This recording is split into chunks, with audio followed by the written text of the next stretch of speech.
Google give you when you upload this. You can broadcast live for up to 8 hours. I think we will be avoiding 8 hours tonight, but I'm really, really glad to say live for the first time, good evening, Blogtacular. So tonight we decided to do something a little bit different. We're going to be running a workshop to celebrate the launch of our very first ebook, which is called the Unmanual. So I'm going to have a chat about that quickly while we wait for people to join us in the chat. I can see a few people are coming online. We have a Q&A section. So if you want to put a question in there, we'll answer those once I've gone through the presentation I have. And by the miracles of modern technology, I can share that with you on this live hangout. So I'll give it a moment for everyone to arrive. Do say hello when you turn up. I think there's like a clapping function or something. You know, this is my first Google Hangout, probably a bit ambitious to be doing my first one as a hosted one, but hey, you live and learn, don't you? And at Blogtacular, we're all about new technology. So let's just bring up the Q&A. There we go. So if you ask me questions, I can now see them. Kat Golden is going to be monitoring the questions and Twitter this evening because she's in the middle of a giant storm. She can't join us because her internet is in and out. That's what you get for living in Scotland. But down here in Winchester, the weather's absolutely fine, and I will be broadcasting over the next half hour, 45 minutes, discussing the Unmanual, which is our very first ebook. So Kat and I really believe in community, creativity, and generosity. We think that those are really important things in life, the core values of ours here at Blogtacular.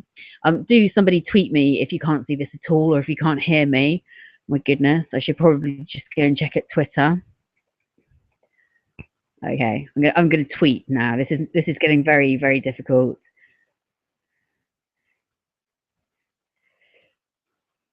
So look at that. I can't type and talk. So I'm just tweeting I'm on.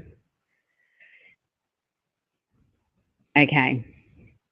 I can spell Blogtacular and think about the camera. So as I was saying, creativity, community, sharing, generosity, they're really important values to us here at Blogtacular. And so we wanted to make our first ebook absolutely free. It's just a community sharing project. We love workshops. We absolutely love photography. And although we really think that there is scope for learning manual in an hour, it is quite a high pressure environment. It is much better to be learning manual over a period of time. And give yourself the space to play and explore and really let the lessons sink in. So we wrote this ebook. We shot the images back in the summer, as you can tell from the beautiful summery light and the lovely flowers that we used. We got our props from Hambledon and Pitfield, both of them in Winchester. They were generous enough to loan us props for the shoot. So if you're absolutely hunkering over something in there, you should get yourself onto the Hambledon or the Pitfield website to have a look at what they've got in stock. So I can see a few of you arriving. Hello, I'm really glad to have you here. And I'm going to get started. We'll give it a couple more minutes to let people figure out how to log on. It's bizarrely unnatural to me to be on Google Hangout, so I hope you enjoy this. And if you're watching this in the future, because obviously this will go on YouTube afterwards for anyone who's not able to stay for the whole session, if you're watching this in the future, I do apologize for the amount of embarrassed rambling I'm about to do. So I very much feel like I'm filling on some kind of shopping channel at the moment. Do you like my microphone? Would you like to buy it? So I have a presentation this evening, and what I'm going to do is take you through the core principles of manual photography. So why would you switch from auto to manual? Your DSLR is an incredibly powerful computer. It's a wonderful tool. It's an amazing device. And in auto, the difference between using a point and click or a camera phone is going to be phenomenal. And when you first pick up your camera, you're going to think, wow, this camera, it really helps me take amazing pictures. But as you grow in confidence and proficiency, you're going to find that sometimes the camera's not doing what you want it to. It hasn't balanced the light the way you imagined. It's focused on a different spot in the photo. I mean, we all know those photos where you've taken a picture of a couple and the background right in the middle behind them is in focus and they've got blurry faces. That is incredibly annoying. We can overcome that with no problems by taking control of the camera in manual mode. Now, a few people, when we've taught these as workshops in the past, have imagined that when we say putting your camera into manual, that we mean manual focus. We absolutely do not mean that. By all means, continue to use autofocus. It is powerful. And once you're in control of which part of the photo the camera is focusing on, the autofocus is your best friend. There are times when you might switch to manual focus when the autofocus can't quite pick up some fine detail, or perhaps you're in some tricky lighting situation and the camera is just not reading the light as quickly as you'd like. You might want to switch to manual focus. But for the most part, we're talking about using the camera in autofocus, but manual mode. So let's get into it. I can see we have a few of you here. Oh my goodness, it's beyond exciting for me. So apologies for those of you who are used to just reading my words on Twitter. This is how I sound all the time. A little bit overwhelmed, very excited. Hashtag Blogtacular. So I'm going to get started with the presentation in a minute. So what does manual mode actually mean? What are you in control of? So you're in control of the aperture, the shutter speed, and the ISO, which is the sensitivity to light. And why do you want to take control of those? Because you want to make the creative decisions about your photos. You want to understand how light is coming into your camera, how you're manipulating the settings to create the final image. And by, beyond anything I've ever done with my camera, turning it to manual and starting to take control of all of the settings separately has been the biggest leap for me. So now, by the wonders of modern technology and hopefully without too much hamming, I'm going to share my screen with you. Apologies for the fumbling that's about to occur. Do put in the questions if you have any questions, or if you're having difficulty hearing me or seeing me, or if you think I could really shut up and get to the presentation already, by all means, put the whole lot in there. I won't hold it against you if you heckle me. I might ignore you though. So, just going to share my screen. Oh, this is all amazing, isn't it? I feel like an old woman. Ah, brilliant. So I hope you can all see that. Kat, do please send me a message if it's all going wrong. I'm going to assume by your silence that everything is absolutely fine and crack on with this presentation. So, okay, so here we go. This is the front cover of the Unmanual. Isn't it beautiful? Aren't hydrangeas wonderful? I did grow up thinking these were old lady flowers, but not anymore. So the whole premise of the book is taking you off auto and into control of your DSLR with manual mode. So the thing to grasp, and this is what you will have read about, you will have heard about, you will have seen it in your manual. We're talking about the 3 settings of the exposure triangle: ISO, shutter speed, and aperture. Now, I don't know how many presentations I went to on photography where they told me what ISO, shutter speed, and aperture were, and some of what they controlled. But really what I felt was always missing was, why am I adjusting that and how does it affect the other 2? So let's first of all have a look at what they are, and then we're going to talk about whys and hows and whens of what you're going to adjust and how that's going to affect your situation. So we'll start at the top with the ISO, which is essentially the sensitivity of the camera to light. So set at 100, your camera is at its least sensitive to light, and 100 ISO is the setting that your camera is designed to deliver the best picture at.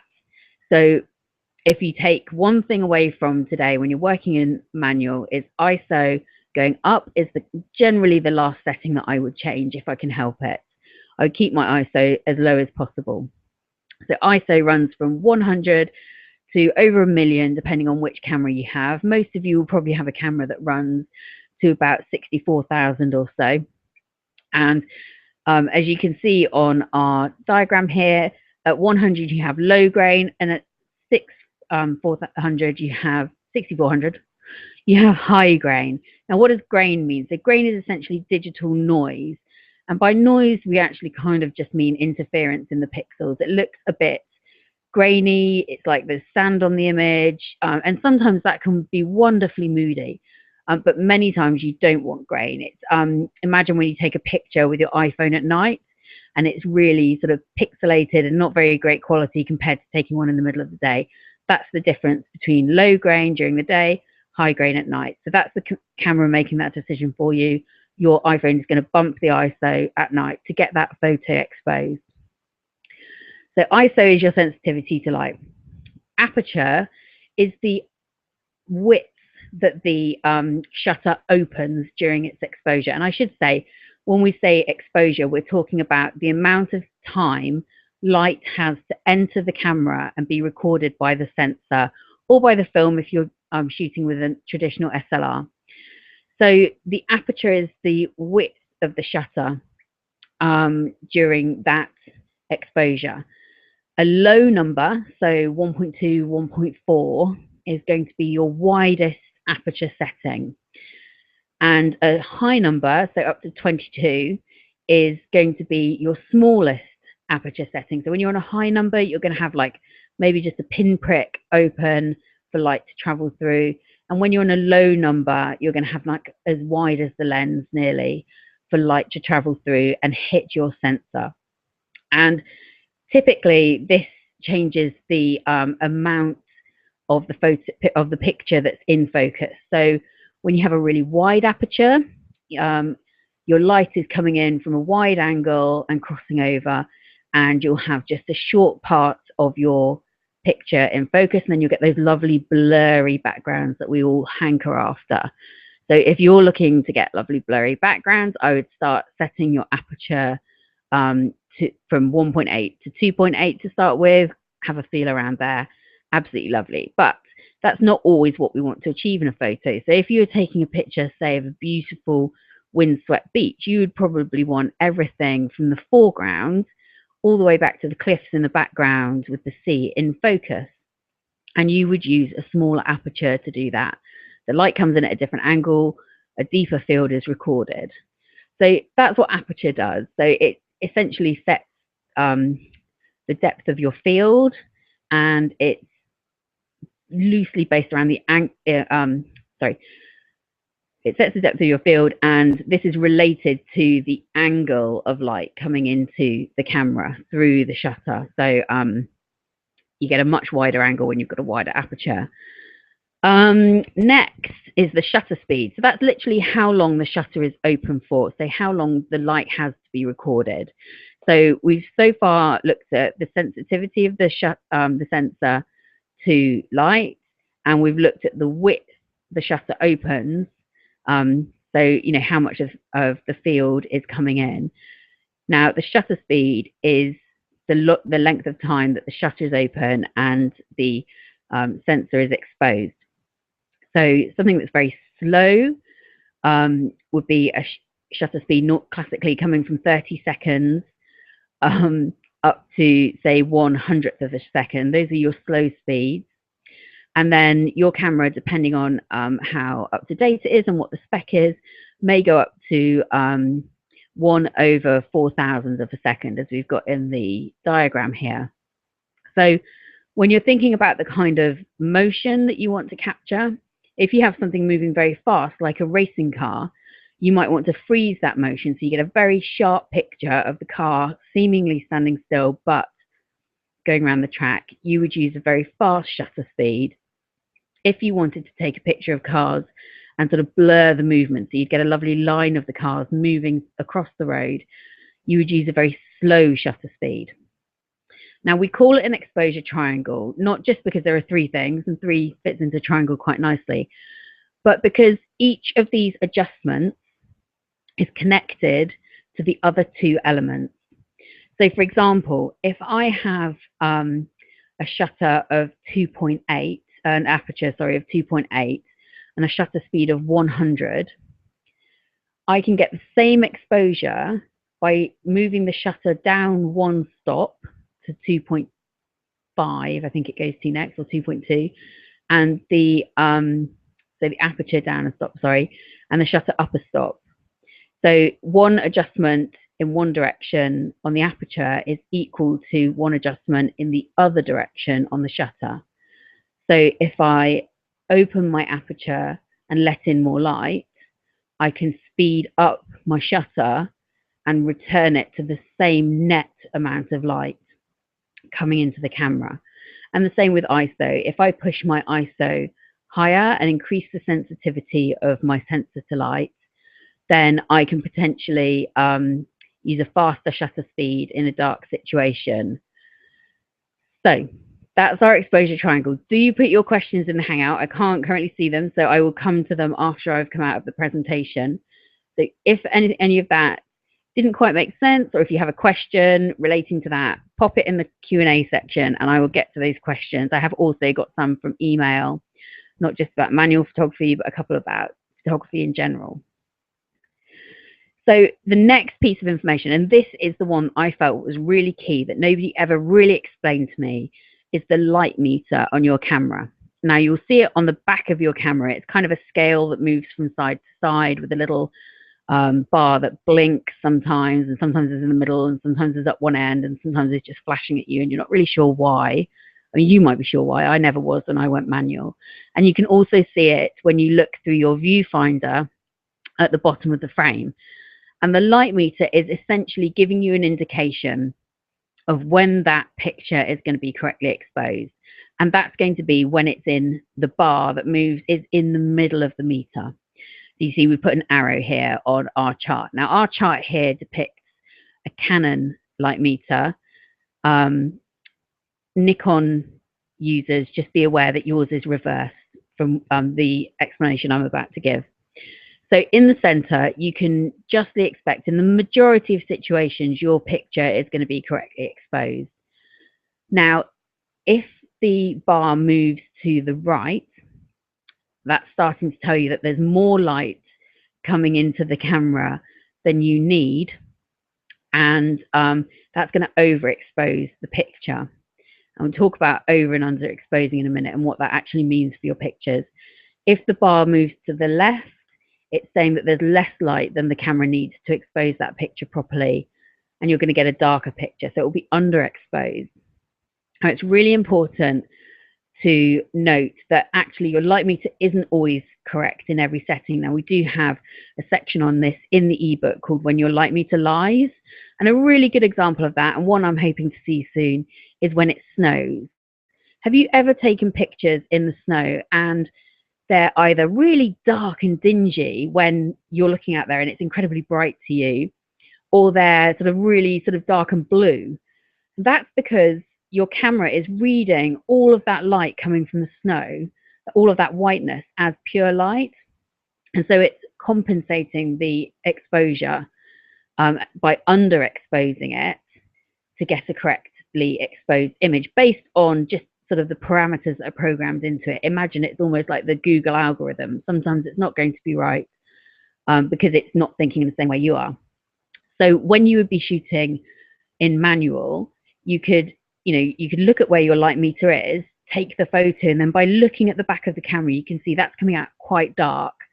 And so you know that you can move your aperture, you can widen your aperture, or you can slow your shutter to let in more light, or you can increase your sensitivity to light, moving your ISO. So you know you can make those adjustments based on what you can see. So the light meter isn't necessarily telling you the truth. And you can fiddle around a bit and then just work out how many stops different, so how many lines on the light meter different the light meter is telling you, and then you can set your exposure to look like it's going to overexpose on the light meter, but you're actually, as you know, returning a correctly exposed image. And that's one of the real benefits of being able to take control of your camera in manual, is that you're able to make those kinds of decisions. Okay, thank you very much, Kat. I've just seen all of your messages, Kat. I really appreciate that. I obviously turned my phone on to silent to talk to all of you guys. So moving on, so underexposed. Now this photo is just on the cusp of being underexposed. So what you're going to see, if you look into the shadows, is the loss of detail. So you can see that in some of the darker patches, you can't see the creases in the leaves. you're starting to lose the grain on the wood, or you're not really seeing it in the backdrop, which is a lovely old linen sheet, but you're not, you're not seeing the texture lost there. So it's not quite fully underexposed, but it's getting there. And when you underexpose an image, you're essentially making a choice to lose data from your shadows. So that could be if somebody's wearing a black dress, you're just going to lose all of the shape of that dress, all of the creases, or a black suit. And if you're taking a picture, say at a party, black dresses often come off very, very badly in weddings and parties, because you do lose that shadow data in bright conditions, because you're slightly underexposed. So it's worth bearing in mind that if your subject has a lot of shadow in it, you need to be having a look at the shadow data on the back of your camera and thinking, am I losing detail that I need here?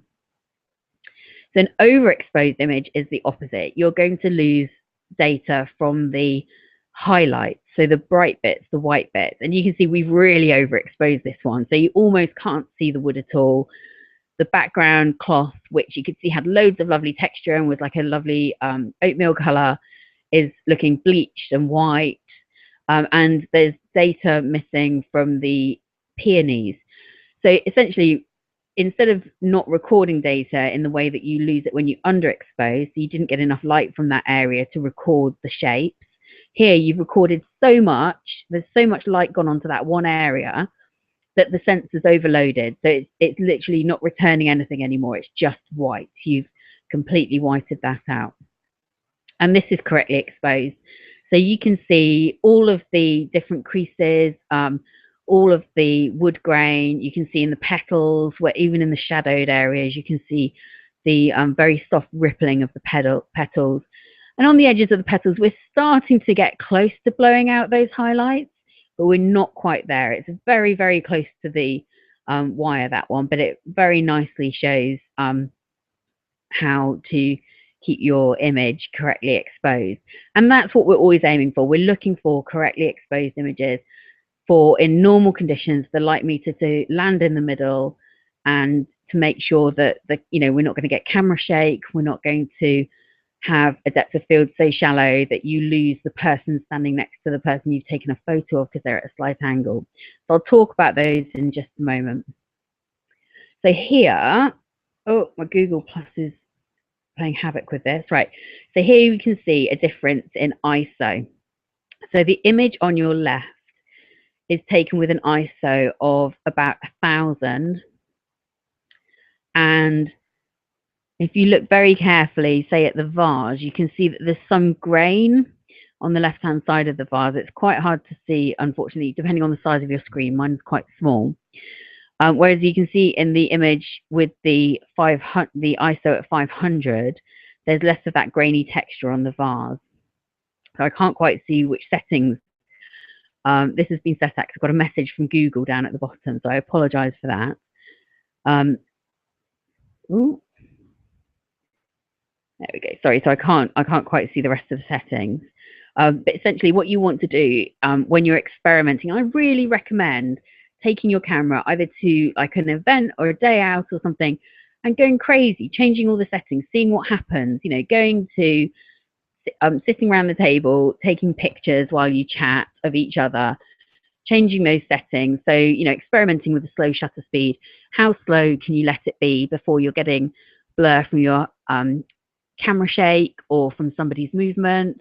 How high can you put the ISO on your camera before you're starting to get grain or noise, which you don't like in the picture?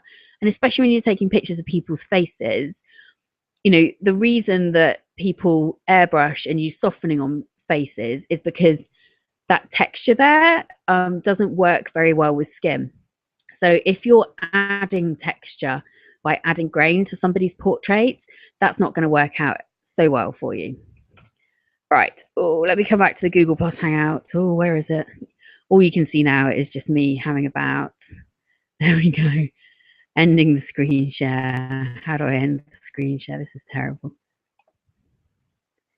Oh, hang on. I had a thing. Oh, this is going badly, isn't it? Oh, my dear. Where's my thing?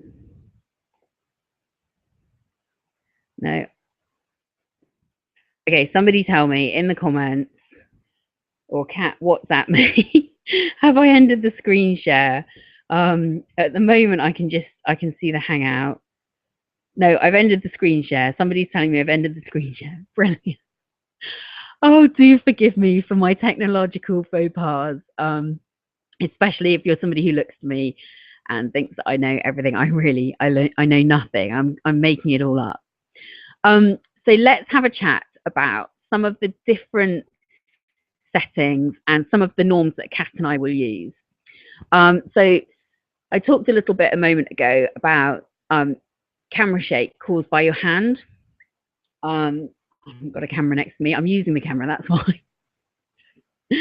Oh, no, sorry. So one of the really common sources of camera shake from handheld photography is actually pressing the shutter.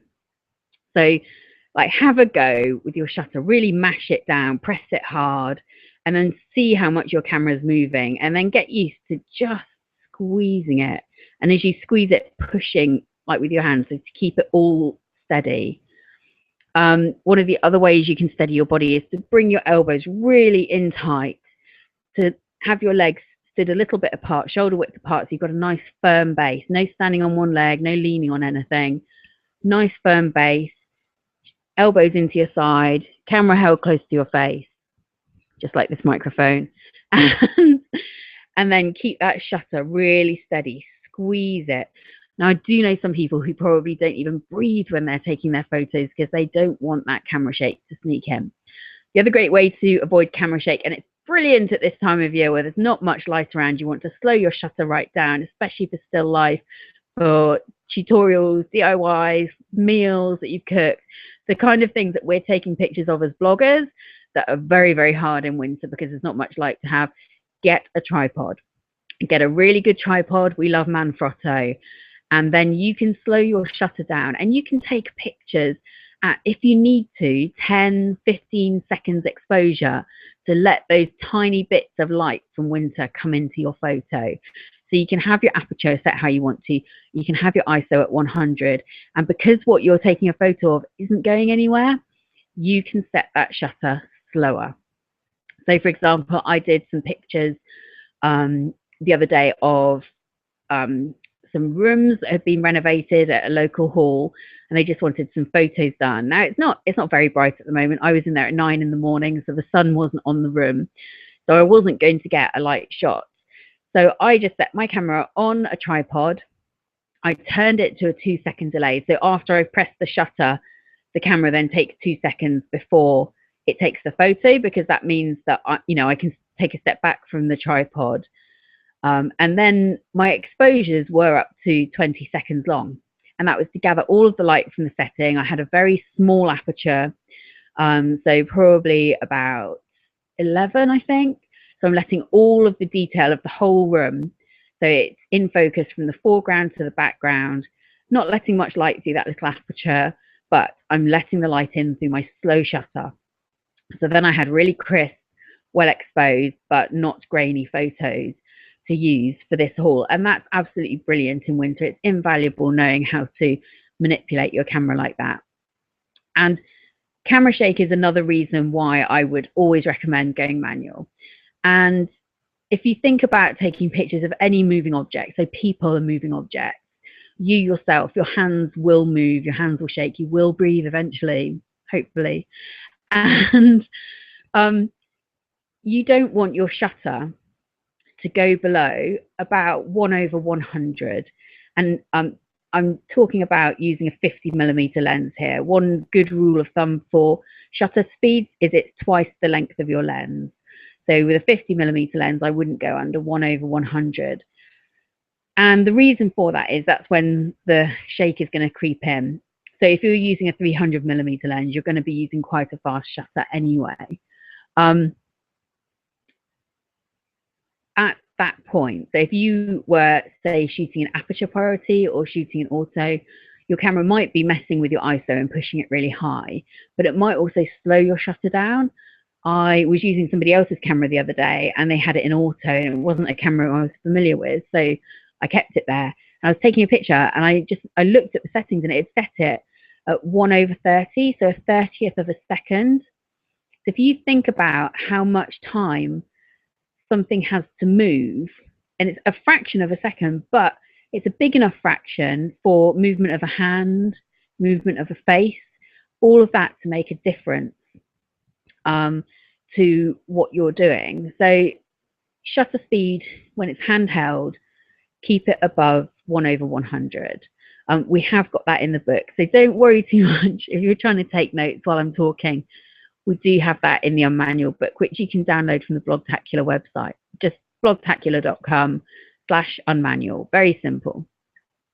Now, with aperture, there are a few rules about this. Now, when you get your first lens that opens up and gives you beautiful bokeh, beautiful blurred backgrounds, wonderful small shallow depths of field, you do go a bit crazy and you open it up as far as possible. So my first lens, my first prime lens was a Canon Nifty 50, we call it, a Canon 1.8 50mm lens.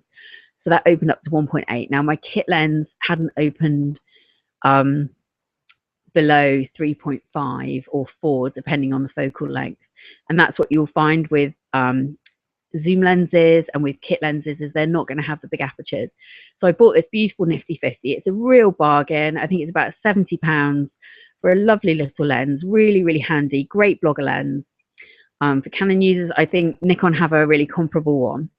And as soon as I got it, of course, I took everything at 1.8. I was just thrilled. I was like, look at my blurry background. But once you get over the initial excitement of that, you can start to see that actually that shallow depth of field doesn't always deliver the results you want. And that's for a couple of reasons. So number one is going to be because actually you need a bit more depth of field. So if you're taking a picture of a person and you want from their nose to say just the back of their ear in focus, you probably want to be shooting at around 2.8. So just keep that in mind for a minute, because that's not a very long distance, just from here to here. But to keep that in focus, you need to be shooting around 2.8 to make sure you're going to get that focus. There are great apps that you can use where you can put in your camera, your distance from the subject, your lens, and your aperture, and it will tell you what your actual focal length is. They're great for playing around with. In the moment, you tend not to use them, but they're great where you're learning your focal length and you're learning to sort of intuitively use your camera, because that is the aim of this, is that one day it's going to be as natural as driving a car. Remember when you first drove a car and okay, maybe this only happened to me, but you could bunny hopped around the car park the first time because you couldn't get the hang of bringing the clutch up and the accelerator together. And so you're hopping and stopping and starting. That's exactly what it's going to be like the first time you go manual on the camera. You're not going to just drive off into the sunset. You're not just going to take that perfectly exposed photo or intuitively know how to change each setting. That is going to come with time and practice, and I cannot stress that enough. This is definitely a slow burner. It's not one you're going to get right overnight, but it is one worth having. It's definitely worth all of the practice. So, where was I? Take a breather. So yes, so focal length, there we are. So the second reason, the first reason is because you want, to get some of the photo in focus. If you're shooting wide open and you're shooting, say, a plate of food, you don't want just a couple of centimeters of that food to be in focus. You do want a good portion of the food in focus. You might want some blurring on the back of the plate, but you don't want it completely blurred. You do want to tell that story. And you want, you want enough data from the background to set the scene. So you're probably going to be shooting around 2.8. The second reason that you wouldn't want to always shoot wide open is because that's not the sweet spot on the lens. So you'll find that at its widest, the lens is a little bit soft. It's not giving you its sharpest photos. And that's just how lenses are kind of built, how they operate. So you want to think about where the sweet spot on your lens is. And you can do that by sitting with one object in front of you and taking a range of photos to see where you're getting your best shots at wider apertures. And so that's one of the reasons why you buy say a lens, and this is one of my favorites, the 50mm 1.4. Absolutely adore that lens. Cannot recommend it enough if you've got the money to spend on it, or several people want to buy you a present. That's what I would recommend. Because you've got to 1.4, I can shoot in that 50mm comfortably at 1.8 and not get soft photos. Whereas with the 1.8 at 1.8, fully wide open, I would probably get softer photos, and so it wouldn't be ideal for me. So that's what we do, shutter and aperture. Those are some of the basic settings that I would use. With ISO, I try and stay at around 100 if I can. Now, that's not always possible. For example, it's my children's school nativity tomorrow. I will be shooting in a very dark church. I will not be up close to them. They have terrible lighting. I will have to bump my ISO, and my ISO might go up as far as 2,500 tomorrow to get those shots. And I just have to accept that that grain is better than either a blurred shot or a shot where I've had to narrow the depth of field down so much that I might not actually catch the child I'm aiming at, as I hoped, because of the delay and obviously the light reaching the camera. They might move slightly. I might just miss that sort of that tiny strip of focus that I wanted them in. So I'll give myself plenty of depth of field. I'll be above 2 to shoot that.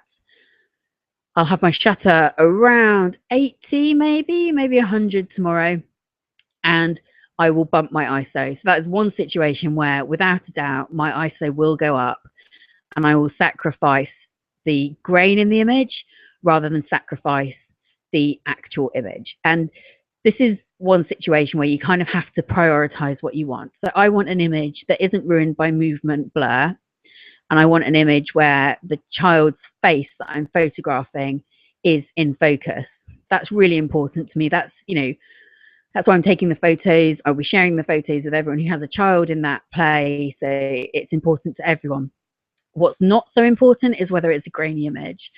And so I will sacrifice that element over sacrificing for motion blur. Now, there are going to be some times when I'm going to have to allow a little bit of motion blur, and that's just how it is to get the shot. So, for example, when everyone's on stage and I want to get the children at the back into focus as much as the children at the front, I will maybe sacrifice a little bit of shutter and hope that not too many of them move.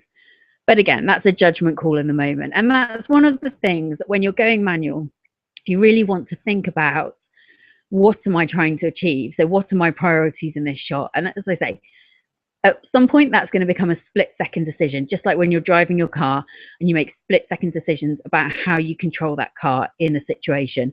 You're going to do the same with your camera one day. It is going to be wonderful. You're going to be in control of those shots.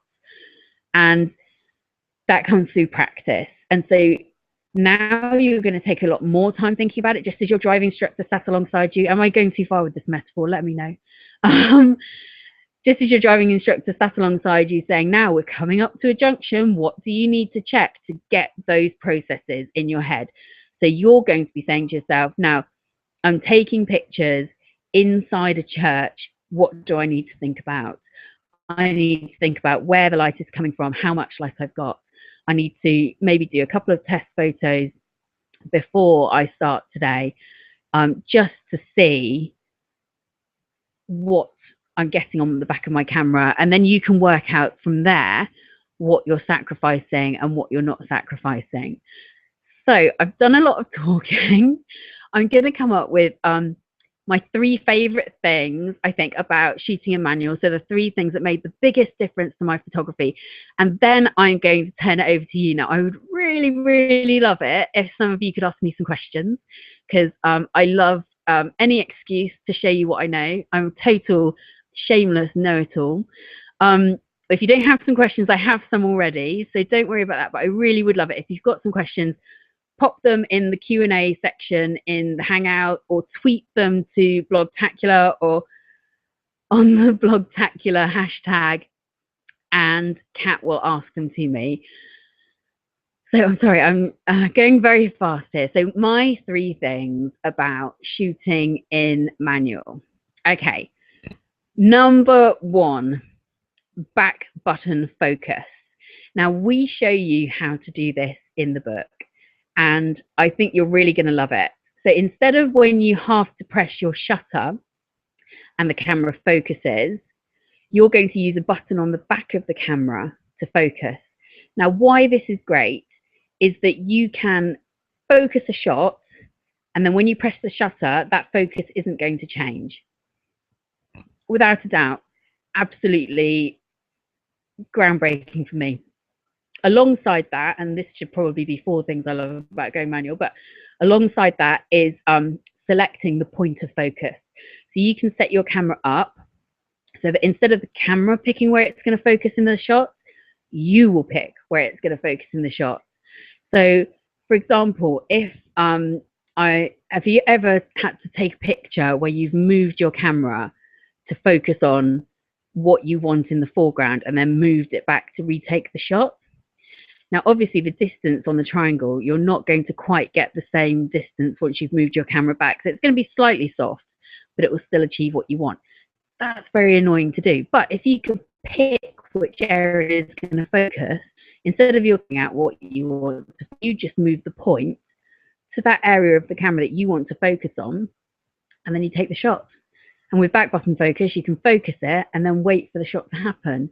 So, for example, if you're a real fan of taking people walking past walls, you can have your whole shot set up and ready, and then you can stand there and just depress the shutter when somebody walks past, and nothing is going to change about your shot. Nothing about somebody moving in front at the last minute is going to change the focus in that shot. Absolute game changer. I love it.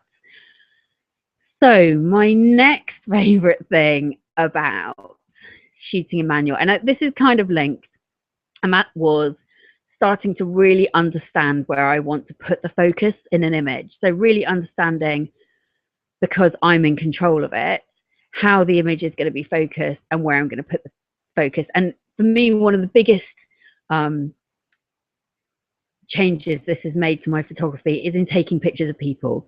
Because instead of having the focus on somebody's face, I'm going to put it on the eye that is, oh, sorry, I just paused there. I'm just going to put it on the eye that is closest to the camera. So if somebody has their head slightly turned, you'll do it on this eye. If they're square on, do it on whichever eye falls under your focal point. And that makes a massive difference, even compared to focusing on the end of the nose. It makes a huge difference in how that portrait looks. And it really brings things to life if you've got lovely in-focus sparkly eyes. We've got a great example of this in the ebook, the Unmanual, that you can have a look at, where we focused on somebody's eyes and then we focused on the end of their nose. So it's exactly the same settings. And, you know, we're talking about the distance of probably less than 2 inches, but it makes a huge difference to how that portrait looks. And it's a really effective example. So I think that has really made a massive difference to my photography. And what is the third thing that I love about taking photos in manual? Besides it feeling a little bit like I'm controlling an alethiometer, I do think that what it has given me is like so much more thought about what I'm putting into my picture. I'm not just styling a shot. I'm not just composing a shot. I am deciding how much ambient light comes into the camera. I'm deciding what is in focus. I'm deciding how deep that focus is going to be. So I'm not relying on something else to make my shot happen. I'm not, you know, putting the camera into portrait mode and hoping that I get those beautiful blurred backgrounds. I am deciding if those blurred backgrounds go into my photos. And that makes all the difference, because it means that there's no element of your photo, besides, you know, cheeky models, that is left to chance. And, you know, when we think about creativity and expressing ourselves, that's so powerful, being in control of everything. It's like, imagine if you were an artist and you weren't in control of the paints that you were given. Sure, you could probably do great things with the paints that you had to hand, but if you can't choose the medium that works best for you, if you can't control all of the elements of that, you're not going to create your greatest art. And I really think that that's true with cameras as well. So I'm going to have a look at the questions app. I really hope you guys have asked me some questions. Okay, do I need to turn it on? That's a good question, Kat. I think I have a question in there.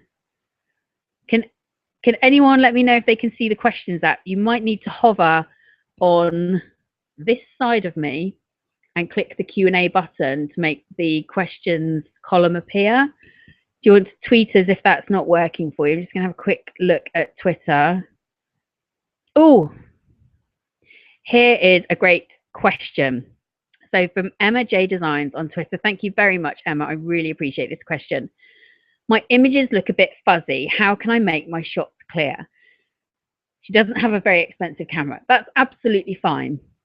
So depending on the images, and by all means, please send me that photo after this chat and I'll have a proper look at your images and give you feedback based on what I can see in your images. Because I just love stuff like that. So all of you, if you want feedback on your images, I'm happy to do that, you know, anytime, anywhere. So I think there could be a couple of problems here. It could be where your camera is focusing in the image. So it could be focusing on a slightly different point in the image than you want. It might be focusing slightly further back or slightly further forward of what you want to see in focus. And a really good example of when this can happen is in group photos, when you're not shooting in manual. Or when you're shooting with a camera and the camera is deciding where to focus, the camera will often focus in the middle of the photo. If you're in a group and you have some people at the front who are not in the middle of the photo, it might be that they are out of focus. And if you have things that are in the foreground out of focus and then the next row back is in focus, that can really throw your eye off. You can forgive somebody in the back row being out of focus. Your brain will adjust for that. But it's not going to adjust for somebody in the front row being out of focus. You will see that as an out of focus shot. So something you could try, Emma, is that you could put the center of your photo just over the point you want to be on focus, half to press your shutter, and then just move the camera back up to where you want it to be and take the shot. There are other possibilities. It could be because the camera is using a slow shutter speed. And the way to find this out is if you look into the photo in your folder and you right click on it and go to properties, it will show you all the settings that the camera has used. Any kind of camera should show you that. So you'll be able to see whether the shutter speed is below 100. You might want to use a program on your camera if you don't have manual that works better those kind of speeds, or rather which brings up the shutter speed so that you don't get that motion blur in. Or it could be that the lens isn't quite working and it just needs to be, it might need some fixing. So please send me that photo, put it on Twitter. I don't mind how you send it to me and I'll have a look at your specific photos and see if I can get to the bottom of that for you. Aha, hello, Becky Golden. So did you say use autofocus with manual? Can you explain what that means? Yes, so I know that I speak very quickly, so I apologize to everyone who missed some of what I was saying. So when we talk about shooting in manual, we're talking about the settings on the camera, the program that you are using. And what we're looking at specifically is manually controlled exposure. So that means that rather than letting the camera make decisions about the shutter speed, the ISO, or the aperture, you're going to make those decisions. Manual focus is when you take your camera off autofocus and you use the focus ring to manually focus on an object.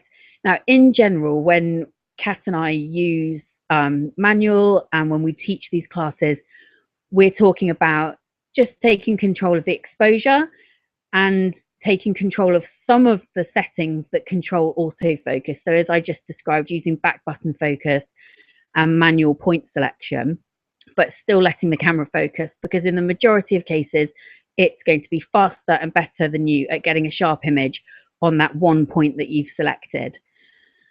So when we talk about working in manual, we're talking about manually setting the exposure rather than manually setting the focus. And it's very tedious that they're both under the same term. But yes, I mean, by all means, you can use manual focus, but we're not necessarily recommending that. We both use autofocus. It's incredible. It's powerful. My camera is using autofocus on me right now, and it seems to be doing a very good job. So, you know, we do most of the time shooting with autofocus and only switch to manual focus if the camera's having difficulties or if there's something very particular that we would like to focus on. So for example, when I take film with my camera, when I make videos, I would use manual focus then, because it's much quieter than using autofocus. So I hope that answers your question there, Becky. Thank you very much. So Carrie May, hello. I'd like to know your top tips for taking pictures of high-speed kids in low light. So Carrie May, I do remember you once describing your daughter as a high-speed hoodie, and it sounds like they haven't slowed down. So, I mean, my top tip would be don't ever take pictures of children moving quickly in low light. That would be one really quick way to solve that problem. That's not really possible. You probably want to keep your shutter at about 1/200. Now you can sacrifice the aperture a little bit and maybe dip to 2.2 or 1.8 if your camera will do it. That's a bit of a risk, but it can pay off. And then you're just going to have to bump your ISO. You're going to have to sacrifice some of the image quality to grain. And, you know, that can look incredibly dramatic in black and white. So I'm not knocking grain. There's plenty of times when I really appreciate it. But you're going to sacrifice some of your quality by bumping the ISO. And I think that's the best way to get pictures of children. Or you can use some of the motion blur as a feature in the photo. So, for example, if I just allow not a huge movement, so your whole arm is blurred across that whole movement, but so that maybe a little bit, you can see a little bit of movement in the hand, but the face is still there and the body is still there, you're going to be telling a story. So you're going to be using your creativity there to introduce the idea of movement into that picture. So, for example, this works really well with children who are dancing or twirling or jumping off a bed, something like that. Adding a little bit of motion blur into that is going to capture some of the mood in the moment. But also, if you can capture them completely suspended in the air. So, for example, there's a lot of open classes at the moment. So Nativity tomorrow, yesterday was ballet. They were doing these beautiful big jumps. And, you know, I captured the children as if they were hovering in the air with no motion blur at all. So you have these wonderful expressions mid-jump and the children look like they were hovering. But I have my ISO over 1000. So you make your sacrifices. There probably isn't an easy answer to quickly moving children in dim conditions, sadly. You know, I wish there were. Or you could get a really good light. You could use a flash, like if you're using a DSLR that has a pop flash, maybe think about investing in a low-cost speed light, so either not a Canon own brand or a second-hand speed light, and just use a bit of a better flash and bounce it straight off the ceiling to add more light into the room. You can see I'm quite well lit here. I just have a big softbox continuous light up there, which I use for all my filming, because I do a lot of filming at night.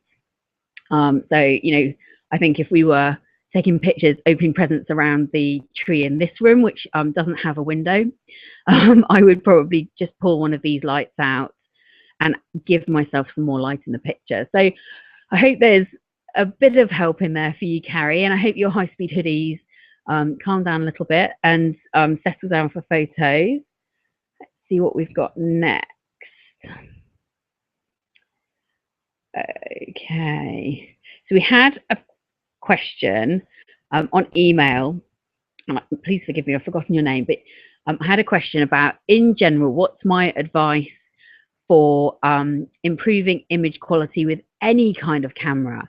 And that's a really good question, because there are things you can do with every single camera that are going to improve your chances of getting a good shot. So I have my phone here, luckily.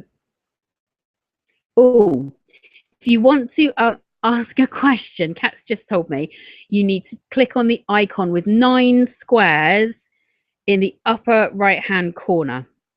Okay, and that's how you get the Q&A up. So you can put your questions in there. So I do apologize for being a bit of a Google Hangout slacker. So my advice for taking good pictures with every camera, first of all, it's that exact same thing I talked about earlier. Give yourself a really good stable base. So elbows tucked in, camera close to your body. Make sure you're holding it in a way that's not going to shake around, keeping a close eye on what you're taking a picture of. So you give yourself a good stable base, because camera shake is going to ruin any picture. The lower the light, the more likely your camera is to suffer from shake.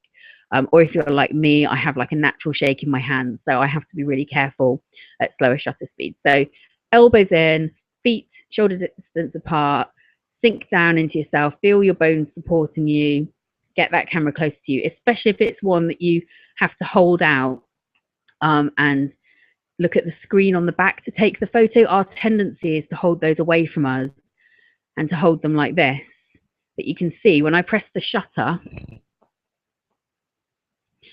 that's going to have movement in it. So make sure that your hand is underneath that camera. So you've got a much more stable base, and bring it closer to you. So the closer you can have it to you, the more stable it's going to be, because your arm doesn't have as much movement space here. So keep your camera steady. That's my number one tip. My next tip is to make sure you've got light. Light is the most important thing in your photos, because that's what your camera is capturing. It's capturing the reflections of light in the picture. So if you're indoors, get close to a window. Window light can be beautiful. This time of year, I mean, we have an almost perpetual golden hour in these couple of weeks around solstice. It's stunning, but it's very, very short. So we need to be near the window, because the light is coming in at a lower angle. It might be that it's obscured by houses around you. So you're using the skylights, the light bouncing out of the sky to light your space. So all of that is going to be really important. If you're indoors, the closer to the window that you are, the more light you have. If you have the light behind you as the photographer, or keeping your bum to the sun, as we like to say, then the light is going to be on your subject. Now, it might be that, you know, light full on the face isn't what you're looking for artistically, and that's absolutely fine. But as a good rule of thumb, keep the light source behind you, so it's coming either directly into your subject's face, or have them turned so it comes along the side of their face and get some beautiful soft shadows across the rest of their face. So those are my two top tips for taking great photos with any camera. And then my number three tip is to really work on your composition. So to look at all the photos you like and start to really consciously think, what is it about this photo that I like? What appeals to me? You know, why am I excited about this picture? Is it the way the figure's placed? Is it the way my eye travels through it? Is it diagonals? Is it, you know, having people placed on a third line in the frame? So if you haven't heard of the rule of thirds, so you imagine that you have a line here and a line here in your frame, and then another line here and another line here. If you look at where those lines are, and especially where they bisect, those are your third lines in your camera. And if you place your subject there, rather than necessarily right in the middle, if you place your subject on a third line, that can make a more interesting composition. Or symmetry is also incredibly beautiful.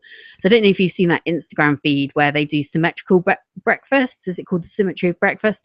That's a fabulous feed for really thinking about symmetry. You know, everything is straight down the line. No rules of thirds going on, apart from maybe in the actual plates themselves, but it's all reflected either side of the image. So start looking at other people's images. Go on like an Instagram exploration adventure. So go through, explore, see what your friends are liking. Go and have a look at the people who are commenting on your friends' photos.